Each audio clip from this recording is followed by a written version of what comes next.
তাহলে আমাদের এই মাধুর্যতা বুঝতে হলে, সনাতন ধর্মের এই তাৎপর্যপূর্ণ কথা বুঝতে হলে একটু ভাবতে হবে। একেবারে হালকাভাবে বুঝলে কিন্তু নিতে পারবেন না। কি বোঝা যাবে? হ্যাঁ, আপনি যদি পুতুল খেলার মতো মনে করেন তাহলে সনাতন ধর্ম বুঝতে পারবেন না। সনাতন ধর্ম বুঝতে হলে আপনার একটু গবেষণাবিহীন সনাতন ধর্ম নেই। তাহলে কেন আজকে যার কথা বলছি, সনাতন ধর্ম এজন্য শ্রেষ্ঠ যিনি মাতৃগর্ভে বসে ভগবানকে দেখা যায়। যদি বলেন মিথ্যা, শাস্ত্রে কি আর মিথ্যা শিখায়? সকল শান্তির মূল, শয়তান যাদের চাপলো ঘাড়ে, গাইল তারা ভুল। আজকে সনাতনী যুবক যুবতী আবাল বৃদ্ধা বনিতা যারা এসেছেন, আজও সনাতন ধর্মের মধ্যে বয়স 65 হয়েছে, তথাপিও সনাতন ধর্মের মর্ম কি অনেকে উপলব্ধি করতে জানেন। শুধু দেশাচার আমরা সনাতনী, গলায় একটা মালা পরলেও পারি, না পরলেও পারি, কিন্তু ধর্মটা আমার কি প্রয়োজন এটা অনেকেই আমরা উপলব্ধির খাতায় নিচ্ছি না। শুধু এই কিছু কিছু জায়গায় আমরা শুধু ধর্মের নামে অধর্মটাকে ছড়িয়ে দিয়ে আমরা শুধু অধর্মটার রস আস্বাদন করছি, কিন্তু ধর্মের রস যে আস্বাদন করতে হলে একটু তিতো বটে, যেমন নিম পাতা তিতো বটে, আস্বাদন করলে তাহা যেমন ফলপ্রসূ হয়, অনেক ব্যাধি নির্মূল হয়। ধর্মের কথা একটু কটু বটে, কিন্তু যদি জীবনে মেনে নেওয়া যায়, সে পশুত্ব স্বভাব দূরীভূত হয়ে শুদ্ধ মানুষ হতে পারে। বিশ্ব চরাচর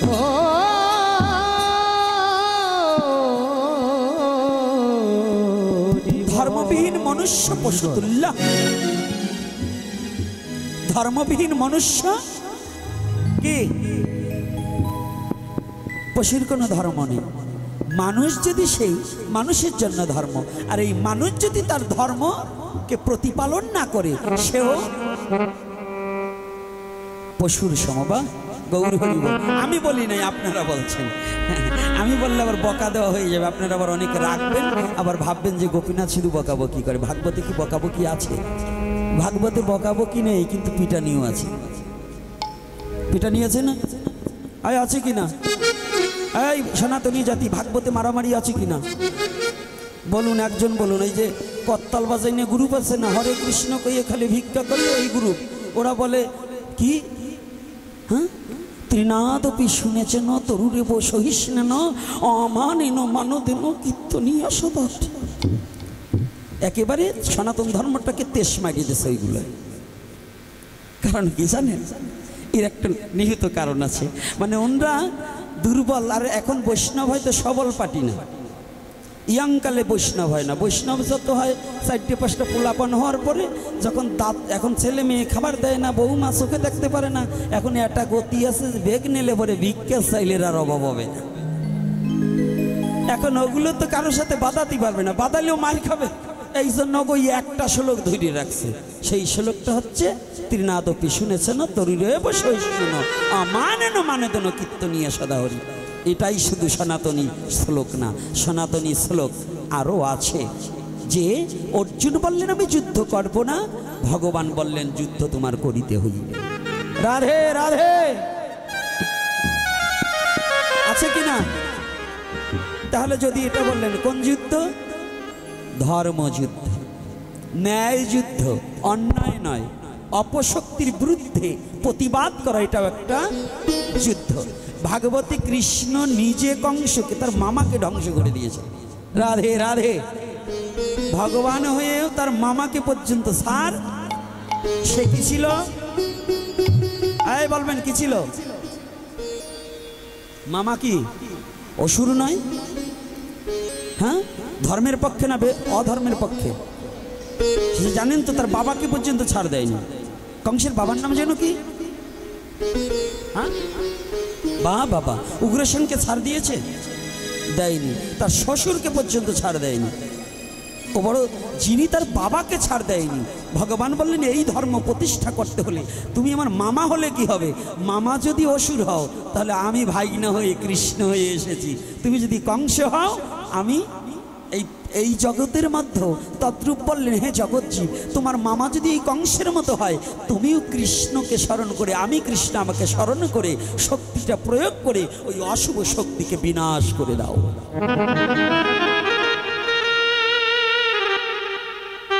এজন্য আমার কথা একটু ব্যতিক্রম। অনেকে তো ভক্তি মার্গের কথা বলবে, আমি আমার ভক্তি মার্গে না, আমার একটা যুক্তি মার্গেও থাকবে। এটা যুক্তি না, এটা বাস্তব। কথাটা বাস্তব না যুক্তি। কৃষ্ণ কি শুধু কংসকে ধ্বংস করেছে? সর্বপ্রথম পুতনাকে দিয়ে শুরু করেছে। কাকে দিয়ে? পুতনাকে দিয়ে শুরু করেছে। তাই একটু বুঝতে চেষ্টা করবেন যে কৃষ্ণ যদি ভাগবতে, তাহলে মায়ের কথাও আছে কি না? শুধু প্রেমের কথা নয়। তা আজকাল তো আমাদের পাঠকরা প্রেমের কথা দিয়েই হরি বল মারছে, যে এটা কিন্তু বলে, কারণ ওখানে কান্নাকাটি নাই তো, ওখানে বলতে গেলে নিজেরও একটু লেগে যাবে, এজন্য বলে না। তো যাক, আজকে যিনি মাতৃগর্ভে বসে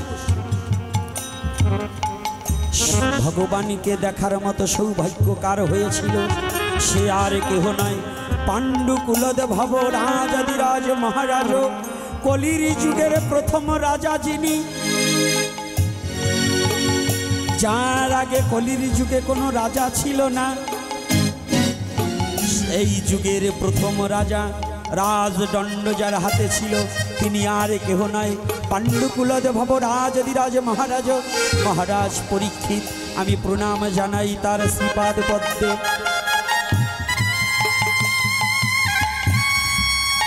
দ্বিতীয়বার প্রণতি জানা আপনাদের চরণে। কেন জানেন? এই ব্যাসাসনকে উপাসনা করার মতো যোগ্যতা আমার নেই, তবে শুনেছি পুরাণে মহিমা ব্যাখ্যানে অসম্ভব সম্ভবে যদি সাধুগুরু বৈষ্ণবের কৃপা হয়। আপনারা সেই সাধুজন, সজ্জন বৈষ্ণবজন একটু কৃপা করবেন, যেন আপনাকে নাহি করি প্রচার যেন সবা কারো মাঝে যতটুকু সময় থাকি গুরু গোবিন্দ এবং আমার জাতির সাথে, আমার ধর্মের সাথে কথা বলে সময়টাকে অতিবাহিত করতে পারি, যেন আমার কথা ব্যক্ত না পেতে। আমার জন্য এখানে আসা না, এটা আমার জন্য আনা হয়নি, এটা আমার অ্যাডভার্টাইজ দেওয়ার জন্য আনা হয়নি, এটা একমাত্র অ্যাডভার্টাইজ আমার গৌর গোবিন্দের এবং আমার জাতির অ্যাডভার্টাইজ দেওয়ার জন্য। এটা যেন আমি করে যেতে পারি। তাহলে আসুন আমরা সবাই মিলে একটু রাধা মাধব কীর্তন করি, তারপরে আলোচনায় আবার নাকি রাধা মাধব কীর্তন করব। আজকে মাঠে যেন কেউ হাত বন্ধ না রাখে, সনাতনী বলে দাবি আছে। সবাই একটু রাধা মাধব কীর্তন করবে এবং করতালি দেব। যে অন্য জাতির আছে তার প্রতি আমার কোনো অনুরোধ নেই এবং কোনো দাবিও নেই, কিন্তু সনাতনী হলে তার প্রতি আমার দাবি আছে যে সনাতন কুলে জন্মগ্রহণ করে যাদের হস্ত পদ লক্ষ গুচ্ছ সমস্ত ভগবানের জন্য 10 ইন্দ্রিয় ষড়ঋতু যেন ভগবান সেবার সহযোগী হয়।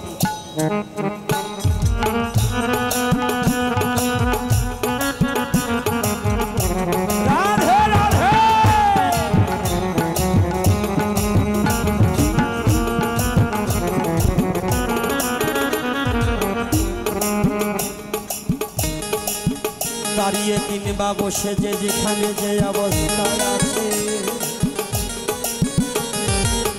সবাই মিলে রাধা মাধব কীর্তন করিব করিব মনে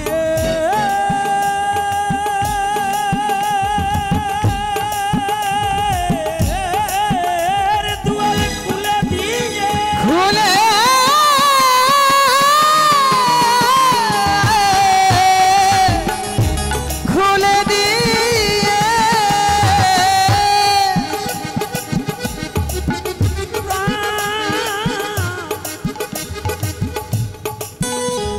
খুলে রাধা মাধব কীর্তনকে আজ ডাকিব। দেখি সেই গোলকের ধনে ভুলকে আসে কি না।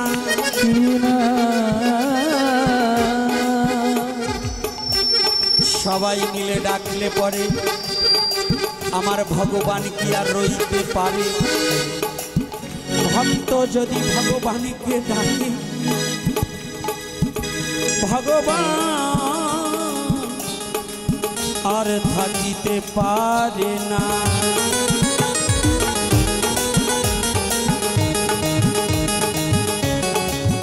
যেমন করে কলির যুগে অদ্বৈতের হুঙ্কারে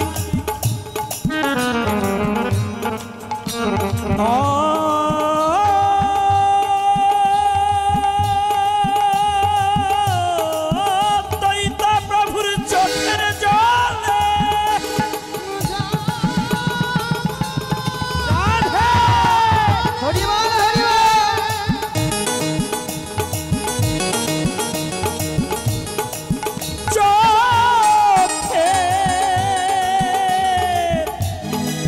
চোখের জলে আমার গৌর নেমে আসলেন। আজ আমরা রাধা মাধব কীর্তনের দ্বারা নামের দ্বারা নাবিকে এই উত্তর পাড়ায় গ্রামের মাঠে আজ আমরা নিশ্চিন্ত আমার রাধা মাধব আসিবে নিশ্চয়। রাধে রাধে। আমার ডাক যদিও তার চরণে না পৌঁছায়, আপনাদের মতো গণিত ভক্তের ডাক যেন ভগবানের চরণে পৌঁছে যায়।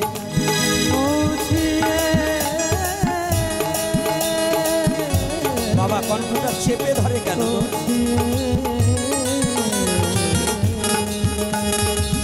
তাই আসুন সবাই মিলে প্রাণ খুলে রাধা মাধব কীর্তনকে একটু ডাকি। রাধে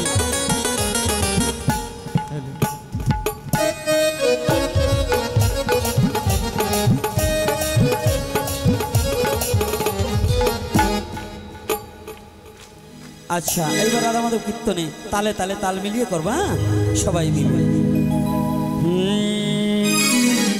জয় রাধা মাধব জয় কুঞ্জ বিহারী, জয় রাধা মাধব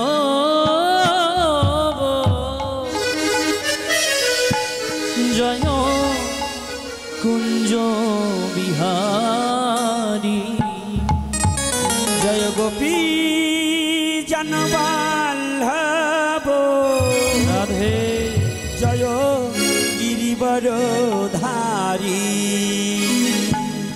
জয় গোপী জনবল্লভ জয় গিরিবরধারী, জয় রাধা মাধব জয় জয় রাধা মাধব জয় কুঞ্জ বিহারী, জয় গোপী জনবল্লভ রাধে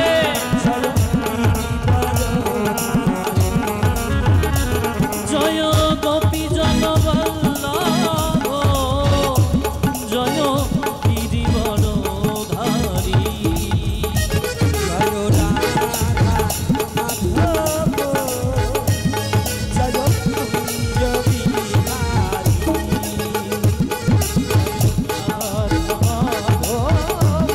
সবাই জয় কুঞ্জ বিহারী, যশোদানন্দন যশোদানন্দন প্রযোজন রঞ্জন,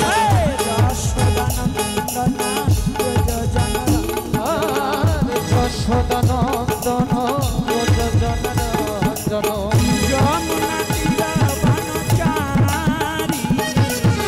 যমুনা তীর বনচারী,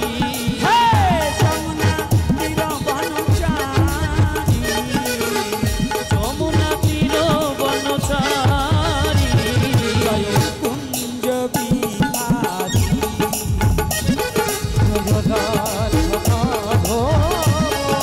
রাধে জয় কুঞ্জ বিহারী, জয় রাধা মাধব জয়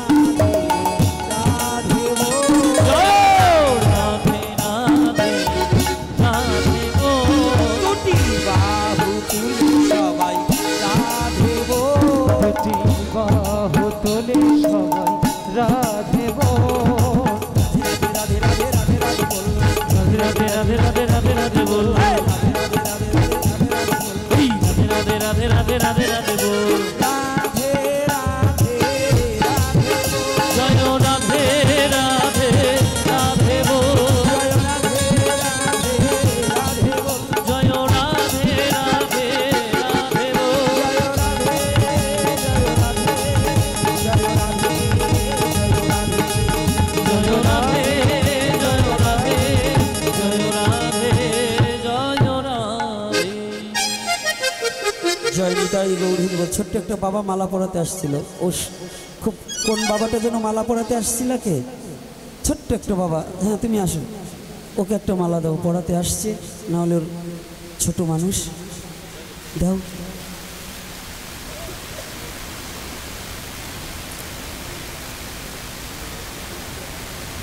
উলুধ্বনি সবাই একটু উলুধ্বনি দিই।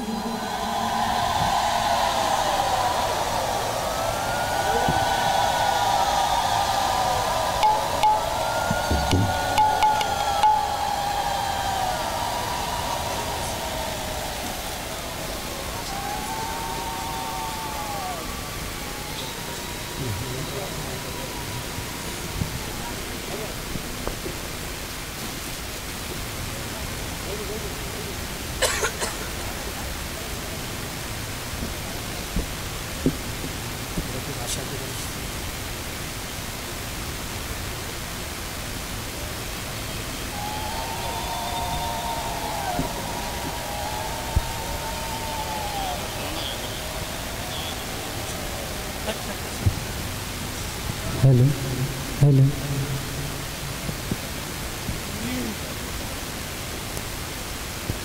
ওই মালাটা ওই যে আমার মিল্টন বাবা আসছে তার গলায় পরিয়ে দেওয়া হোক। হরি বল হরি বল জয় নিতাই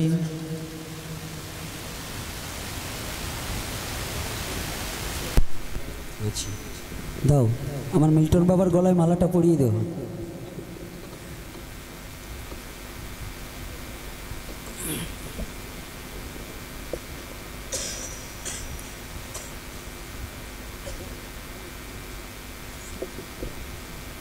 হয়েছে গো।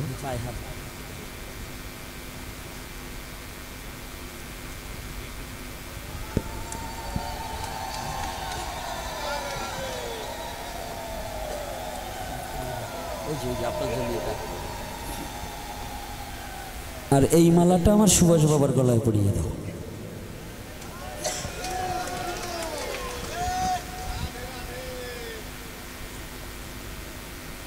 আচ্ছা যাই হোক, আমার মিল্টন বাবা বলছে আমার কুশল বাবাকে ফোন করে বলেছে যে বাবা ওখানে গিয়েছে, তাই আমার মিল্টন বাবা তো ব্যস্ত মানুষ এখন। আর আমি এত জনগণের মধ্যে একটা কথা বলতে চাই আমার বাবাকে, আমি অনেক কিছু জানি, মানে পূর্বের ইতিহাস থেকে আমার জানা আছে, কিন্তু জানা থাকলেও আমি সব কিছু ব্যক্ত করতে পারবো না। তথাপিও আমার বাবার প্রতি অনুরোধ থাকবে যে আমরা তো নির্যাতিত, এ ব্যাপারে যেন সবার সাথে একটু খোলামেলা আলাপ, যেন আমার এই সনাতনী জাতির যেন দুঃখটা একটু মোচন হয়। পেয়েছি, কেউ কষ্ট পাবেন না, কেউ কষ্ট পাবেন না। দুটো কথা আমার বাবার মুখ থেকে আমি শুনি, তারপরে আপনাদের আজকে যত সময় লাগে দেবো। রাধে রাধে। হরে কৃষ্ণ। প্রভু আসবেন এই কথা আমার সেনের ছোট ভাই কুশলবরণ চক্রবর্তী, সনাতন বিদ্যার্থীর প্রতিষ্ঠাতা, চিটাগাং বিশ্ববিদ্যালয়ের শিক্ষক, সে আমাকে জানিয়েছিল। আমার ঢাকা যাওয়ার কথা ছিল, কিন্তু এই প্রভু আসবেন এই কারণে আমি একটু দেরিতে করছি যাওয়ার জন্য, ওই রাস্তায় গাড়িরা দাঁড় করিয়ে রেখেছি। তো শুধু ভক্তবৃন্দ, শুধু একটি কথাই বলি, প্রভু আমাকে বললেন যে অনেক কষ্টে আছেন আপনারা, এখানে সবাই আমরা আসছি আমাদের মন পরিষ্কার, আমরা ভগবানের নাম শুনতে আসছি। শুধু কি নাম শুনতে আসছি না, ভগবানের পথেও চলার জন্য আসছি। আপনারা বলেন 5 তারিখের পরে শেখ হাসিনা পালিয়ে যাওয়ার পরে এই মাদারীপুরে শাহজাহান খানের বাড়িঘর পোড়ানো হয়েছে, সাধারণ জনগণ তার গাড়ি পুড়িয়েছে, নাসিম সাহেবের গাড়িঘর পুড়িয়েছে, অনেক কিছু হয়েছে মাদারীপুরে। আপনারা ঈশ্বরকে সাক্ষী রেখে বলেন, কোনো হিন্দু পরিবার এই মাদারীপুর জেলার বা কোনো সাধারণ মুসলমান পরিবার কেউ কি নির্যাতিত হয়েছেন? একটু হাত জাগিয়ে বলেন, নির্যাতিত হয়েছেন? আমি প্রভুর সামনে কথা দিয়ে গেলাম, আমার জীবনের শেষ রক্ত বিন্দু দিয়ে হলেও আমি আপনাদের রক্ষা করার চেষ্টা করব, যদি আপনারা আমার পাশে থাকেন। আপনারা পাশে থাকলে আমি সব কিছু করতে পারবো। আপনারা পাশে না থাকলে আমার কিছুই করার নাই। 10-এর লাঠি 1-এর বোঝা, আমরা যদি সবাই ঐক্যবদ্ধ থাকি তাহলে আমাদেরকে কেউ পরাস্ত করতে পারবে না, এটা আমি বিশ্বাস করি। আমি আপনাদের সাথে আছি, আমি আপনাদের পাশে ছিলাম, আপনাদের পাশে আগামীতেও থাকবো। আর আমি পরশ্রী কাতর এবং প্রতিহিংসা পরায়ণ পছন্দ করি না। আপনারা যদি কেউ ভুল বুঝে থাকেন তাহলে আপনারা আমাকে ক্ষমা করে দিবেন। সবার জন্য শুভকামনা রইল। আগামী দিনে আপনাদের সাথে দেখা হবে জয়ের মালা নিয়ে। আপনাদের সন্তান হিসাবে আমি যেন পার্লামেন্টে গিয়ে আপনাদের কথা বলতে পারি, সেই আশীর্বাদটুকু আপনারা বলবেন, নিজেদের অধিকার যাতে আমি আদায় করতে পারি। এই জন্য ভগবান শ্রীকৃষ্ণের কাছে আপনারা প্রার্থনা করবেন। হরে কৃষ্ণ কৃষ্ণ কৃষ্ণ হরে হরে, হরে রাম রাম রাম হরে হরে। জয় শ্রীরাম। জয় শ্রীরাম, জয় শ্রীরাম। আজকে বাবা চমৎকার কথা বলেছে। বাবার কাছে আমি ক্ষুদ্র আর একটা অনুরোধ করব, শুধু আমরা মাদারীপুরবাসী নয়, আমি চাই সারা বাংলাদেশের সমস্ত সনাতনীর কলঙ্ক মুছতে হবে। আমি শুধু মাদারীপুরের হয়ে কথা বলছি না, আমি গোপীনাথ শুধু মাদারীপুরের নয়, ফরিদপুরের নয়, আমি সমস্ত সনাতনী জাতির। হরি বল, হরি বল।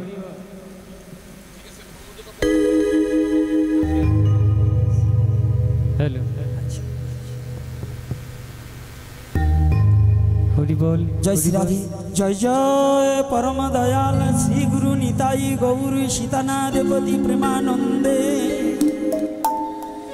মন একবার হরি হরি বল, মন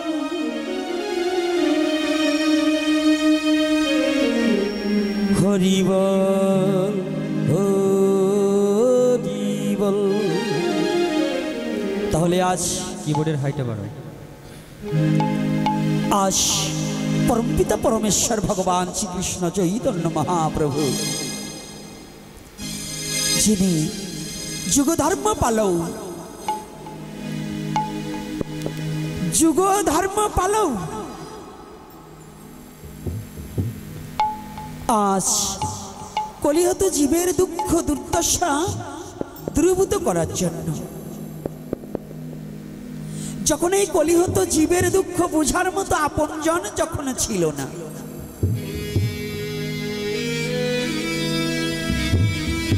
কলিহত জীবের মুক্তিদাতা কেউ যখন ছিল না। রাধে রাধে।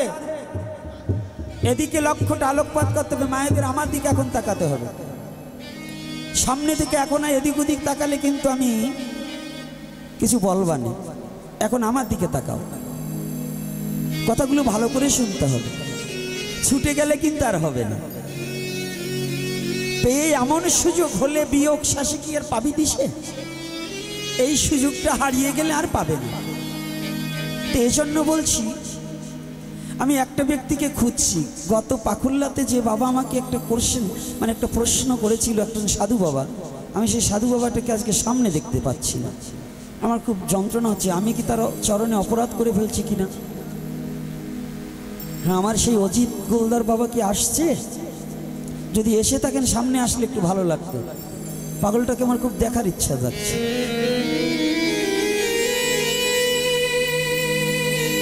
তাই এইবার যখন এই বিশ্ব জগতে দুঃখটাকে বোঝার জন্য, আমার আপনার দুঃখ এই পৃথিবীর কোনো লোক বুঝতে পারবে না। আপনি বলবেন ভাই, বন্ধু, পুত্র, পরিজন, মা, বাবা, আচ্ছা বলুন তো, ছেলের কিছু হলে মা বলে যে তোর যদি কিছু হয়ে যায় আমি বাঁচবো না, বলে, কিন্তু আসলে কি ছেলের সাথে কোনোদিন কোনো মা বাবা মারা গেছে? এই গিয়েছে? কথা বলবেন, মরেছে? ছেলে আদরের সহিত মাকে বলছে, মা তোমার যদি কিছু হয়ে যায় আমি কাকে নিয়ে বাঁচবো গো? আচ্ছা বলুন তো, কোনো মা মারা যাওয়ার পরে ছেলে তার সাথে মারা গিয়েছে? একজনও মরে? আচ্ছা এত বড় সহধর্মিনী, যাকে মার কাছে যে গোপন কথা না বলিস স্ত্রীর কাছে তা বলি না বাবা, ও মা, বলি না স্বামী স্ত্রী? আচ্ছা স্বামী স্ত্রী বলছে, দেখো 6 মাস বিদেশে গেলে বলছি, দেখো তোমাকে ছেড়ে আমি কি করে থাকি। আচ্ছা স্ত্রী কি একদিনও ভেবে দেখেছে? স্বামী কি একদিনও ভেবে দেখেছে? আমি যাকে কোশ্চেন করছি তোমায় ছাড়া আমি কি করে এতদিন থাকি, কিন্তু একদিন যে চলে গেলে যতদিন পৃথিবীর মাঝে আমার থাকতে হবে তাকে ছাড়া আমার একা একা চিরতরে থাকতে হবে। তাকে আমি নিয়ে সাথে করে আসিনি আর নিয়েও যেতে পারবো না, কিন্তু যাকে নিয়ে এসেছি আর যাকে নিয়েই যেতে হবে, যাকে নিয়ে এসেছি যে না আমার কাছে থাকলে আমার এই দেহটা নিথর দেহ পড়ে থাকবে, কেউ আমাকে ডেকে জিজ্ঞাসা করবে না।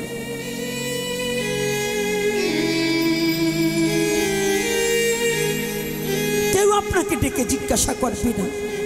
এই বন্ধু বান্ধব যারা আছে না, আত্মীয় বর্গ যারা আছে, আপনি ভেবে দেখেছেন আপনি এখন যে আপনার যাকে নিয়ে এসেছিলেন সে ব্যক্তি চলে গেলে এই দেহটা সব থাকবে, শুধু যাকে আপনি কোনোদিন দেখেননি, যার সাথে আপনার কোনোদিন সম্পর্ক স্থাপন করেননি। পৃথিবীর সনাতন ধর্মে এই সনাতন এত তেজস্বী কেন জানেন?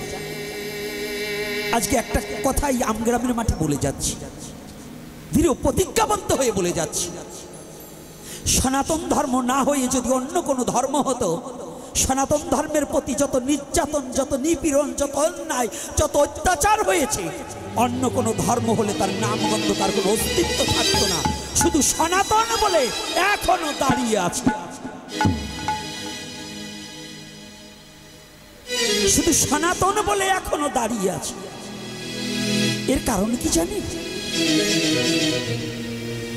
পৃথিবীর মাঝে সনাতন ধর্মে আত্মার সাথে সম্বন্ধ স্থাপন করা যায়। যুগে যোগ সাধনা প্রাণায়ামের মধ্য দিয়ে গোবিন্দের সাথে, পরমাত্মারূপ ভগবানের সাথে জীবাত্মারূপ জীবাত্মা, জীবাত্মার পরমাত্মা, পরমাত্মার সাথে এই জীবাত্মার সম্পর্ক গঠনটাই হচ্ছে, স্থাপন করাটাই হচ্ছে, তার সাথে পরিচয় জানাটাই হচ্ছে সাধনা। এই মালা, তিলক, ভোগরাগ, লাফালাফি করা, কীর্তন করা, কীর্তন করতে হয় আত্মশুদ্ধির জন্য। এটা হচ্ছে সংকীর্তন, আর কীর্তন আলাদা।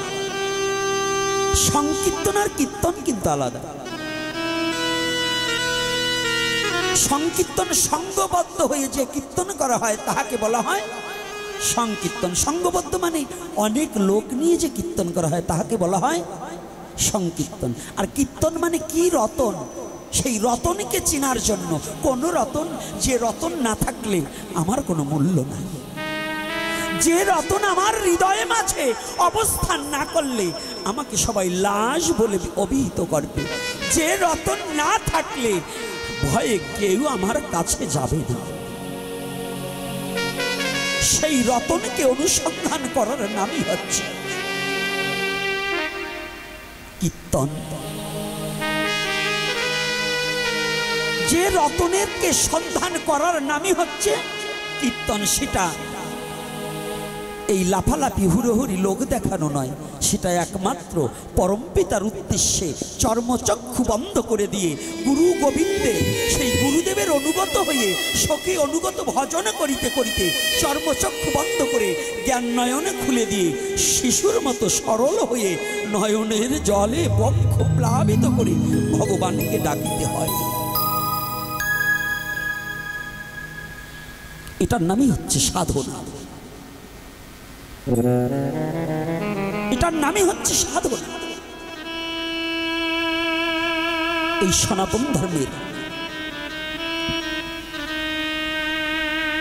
আপনাকে চিনার জন্য, আপনাকে আর ঈশ্বরকে, এই জন্য তিনটা পথে সনাতন ধর্মে যেন পথভ্রষ্ট না হয়, তিনটা পথকে যোজন করেছে। সনাতনী জীব যেন পথভ্রষ্ট না হয়। আজকে এখানে অনেক ডাক্তার, অনেক প্রফেসর, প্রিন্সিপাল আছেন, থাকতে পারে না, আছেন। অনেক জ্ঞানীজন, গুণীজন, সাধকজন আছেন। আমি শিক্ষিত বলবো না, কারণ এমএ পাশ করেও গাদা হয়, ডক্টরেট করেও গাদা হয়, হয় না বাবা? ডক্টরেট করেছে, ও তার মা বাবার সাথে সুসম্পর্ক নেই, প্রতিবেশীর সাথে কোনো সুসম্পর্ক নেই, তার দ্বারা মানুষের কোনো কল্যাণ আসে না, সে শুধু অপকর্ম করে যায়, তাহলে ডক্টরেট করে কি হবে? ও গাধার নেই? গাধা যেমন তার নিজের বোঝা বয়ে যায়, নিজেকে যেমন ওই চিনির স্বাদ পেতে পারে না, তো শিক্ষিত হয়ে যে ভদ্রলোক নিজের আত্মচৈতন্য জ্ঞান হয় না, ওকে গাধার সাথেই তুলনা করতে হল, কখনো সুশিক্ষিত নয়। তো তদ্রূপ জ্ঞানী আর শিক্ষিত কিন্তু এক নয়, জ্ঞানী আর শিক্ষিত এক নয়। বলো দেখি এ জগতে মূর্খ বলি কারে? ভাবুক বললেন, বলো দেখি এ জগতে মূর্খ বলি কারে? বললেন, হিতাহিত জ্ঞান নাই মূর্খ বলি তারে। কি বাবা, এটা কি আমার কথা না কবির কথা? কবির কথা। তাহলে কি বলছি? হিত আর অহিত। অহিত মানে খারাপ, হিত মানে ভালো। তাহলে হিতাহিত যার জ্ঞান নাই, কোন কার্য করিলে পরে হিত কাহাকে বলে? সহিত। স মানে নিজ, আমার কোনটায় মঙ্গল হইবে। টাকা পয়সা উপার্জন এটা কিন্তু মঙ্গল নয়, এটা বন্ধনের কারণ, মৃত্যুর কারণ, দুঃখের কারণ। বেশি ধন যার হিসাব তার, বেশি টাকা পয়সা যার জগতে শত্রু তার বেশি। কি বাবা, মন্ত্রী মিনিস্টার যারাই বলেন, যত এই এসপিডিসি যারাই বলেন, যার যত টাকা সে কিন্তু একা খোলামেলা ঘুরতে পারে না। পারে? ভয় তার বেশি না? আচ্ছা, আর কিছু নেই, পাগলকে কোনো ডাকাতে ধরে? ডাকাতে ধরে কারে? মালদার পার্টিরে। রাধে রাধে। মালদার পার্টি যারা, তারা কিন্তু ডাকাতের হাতে এড়াতে পারে না। তো মাল কিন্তু দু প্রকার, একটা কি বাহ্যিক জগতের মালদার পার্টি, একটা মানে স্যুট প্যান্ট পরা ভদ্রলোক, 4 ভরি 3 ভরি স্বর্ণ সোনা দানা, কোটি টাকার মালিক যিনি, এরাও একটা মালদার পার্টি। আর একটা মালদার পার্টি আছে, পোশাকে চেনা যাবে না। তারা কেমন জানেন? শুদ্ধ কৃষ্ণ ভক্তকে দেখে চেনা যায় না। শুদ্ধ কৃষ্ণ ভক্তকে কোনোদিন তার লেবাস দেখে তাকে মাপা যায় না। শুদ্ধ কৃষ্ণ ভক্তকে কোনোদিন তার শিক্ষাগত যোগ্যতার দ্বারা দিয়ে তাকে মাপা যায় না। শুধু শুদ্ধ কৃষ্ণ ভক্তকে চেনা যায় যার চরণ স্পর্শ করলে সমস্ত দেহের অশান্তি দূরীভূত হয়ে দিব্য আনন্দের উদয় হয়ে যায়, যার চরণ স্পর্শ করলে সমস্ত অনাবিল দূরীভূত হয়ে যায়, যার চরণ স্পর্শ করলে পরম পিতা পরমেশ্বরের কথা মনে পড়ে।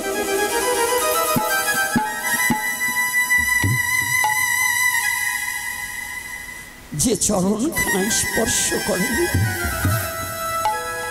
যে শুদ্ধ ভক্তের চরণ ধুলি অঙ্গে মাখলে কোটি জন্মের পাপ মুক্ত হয়ে ভগবান ধামে যাওয়ার পিপাসা জাগ্রত হয়। এই মহাজনকে, এই মালদার পাটিকে, যার ভিতরে মাল আছে, কোন মাল? ভগবত প্রেম। সেই প্রেম সত্তা যাহার মধ্যে প্রতিষ্ঠিত আছে, তাহাকে পোশাক দিয়ে কখনো বিচার করা যায় না।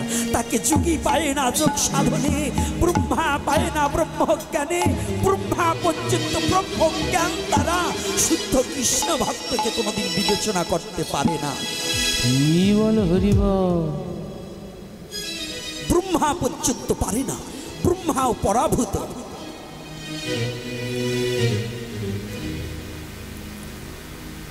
সমস্ত দেবতা পর্যন্ত একজন শুদ্ধ কৃষ্ণ ভক্তের সমকক্ষ নয়। যদি কেউ দেবতাকেও শুদ্ধ কৃষ্ণ ভক্তের সাথে তুলনা করে, তথাপিও তার নরক গমন হইবে। কৃষ্ণ তো দূরের কথা, কৃষ্ণ ভক্তকেও যদি দেবতার সাথে, আমাদের অজ্ঞ ভক্তরা বলে যে কালী, যে শিব, সেই কৃষ্ণ।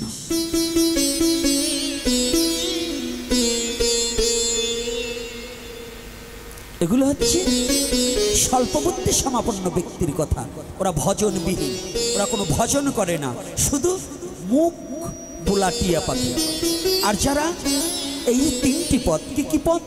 চৈতন্য চরিতামৃতে স্পষ্টভাবে কৃষ্ণদাস কবিরাজ গোস্বামী বিরচিত, বললেন জ্ঞান কর্ম সাধনা এই 3-এর বশে ব্রহ্ম আত্মা ভগবান ত্রিবিধ প্রকাশে। কি জ্ঞান, কর্ম, সাধন, এই তিনের বশে আমরা পাবো কি, প্রাপ্তি হব কি? ব্রহ্ম, আত্মা, ভগবান। জ্ঞানী চায় ঈশ্বর দর্শন। ঈশ্বরকে সহসা দেখা যায় না।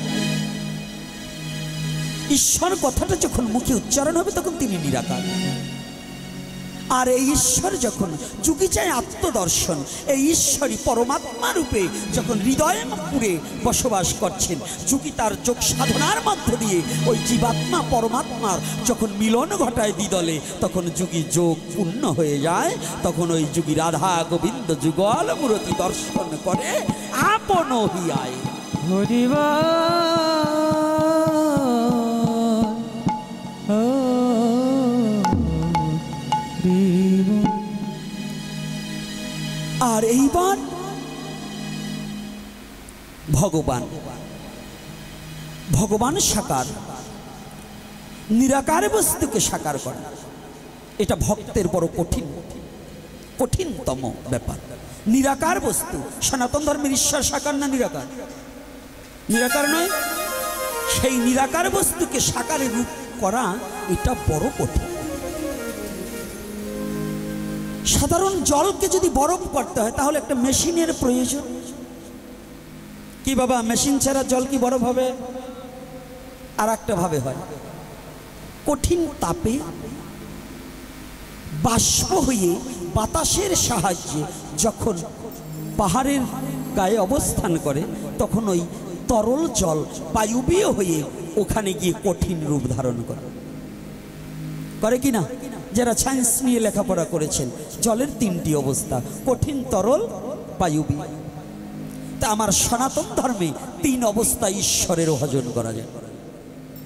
কয় অবস্থায়? কি কি? আমাদের সমাজে একটা সমস্যা আছে, ঈশ্বর ভজন বলছে ও যা করছে ওটা নয় আমারটা ঠিক, আর আমি যা বলছি যে ওটা নয় আমারটা ঠিক। এই ঠেলাঠেলি হচ্ছে কিনা? হচ্ছে কিনা? কয়েকদিন আগে একটু গিয়েছিলাম আপনাদের, আমাদের এই পশ্চিমবঙ্গ নয়, আমাদের বাংলাদেশের নয়, বাঙালির কৃতি সন্তান বলবো, এবং যিনি জাতপাতকে দূরীভূত করার জন্য, সেই নিষ্পেষিত জাতির জন্য যিনি শিক্ষা ব্যবস্থা আমাদের এই বিলের মধ্যে করেছিলেন, আমার গুরুচাঁদ ঠাকুর এবং হরিচাঁদ ঠাকুরের কৃপায়। আমি সেই পুণ্যধামে যখন গিয়েছিলাম, যাওয়ার পরে কিছু নির্বুদ্ধি, কিছু রাজাকার বাহিনী, এই সনাতন ধর্মের কিছু রাজাকার হয়েছে। এই সনাতন ধর্মের মধ্যে কিছু রাজাকার হয়েছে, এটা বৈষ্ণবদের মধ্যেও আছে, মতুয়াদের মধ্যেও আছে। এই রাজাকারগুলো নিজের পায়ে নিজেরা কুড়োল মারার জন্য, নিজের স্বজাতিকে ধ্বংস করার জন্য বসেছে। যেমন কিছু মতুয়া হয়েছে, ওরা গুরুচাঁদকেও মানে না, হরিচাঁদও মানে না, ওরাই নিজেরা ভগবান শাস্তে চেষ্টা করতেছে। তো এই যে অমানুষগুলো, আমি গিয়েছি ঠাকুরবাড়ি মুসলমানও যেতে পারে, খ্রিস্টান যেতে পারে, বৈষ্ণব যেতে পারে, শৈব যাইতে পারে, শাক্ত যাইতে পারে, পারে কি না? ঠাকুর কি খালি ওই যে কয়টা বদমাইশের জন্য, ওদের জন্য ঠাকুর নাকি? ঠাকুর ভক্তের, ঠাকুরকে যে ভালোবাসবে সে। মায়াপুরের বাড়িতে মতুয়া যাবে, শৈব যাবে, শাক্ত যাবে, গানপত্য যাবে, সৌর যাবে, মুসলিম যাবে, খ্রিস্টান যাবে, ইহুদি যাবে, জৈন যাবে, নাস্তিক যাবে, যেতে পারে না বাবা? ওরাকান্দি সবাই যেতে পারে না? তো একজন গেলেই কি সে ওই ওরাকান্দির সম্পদ আনবার এবং ওরাকান্দির বদনাম করবার যাচ্ছে? এই যে কিছু ওরাকান্দির নাম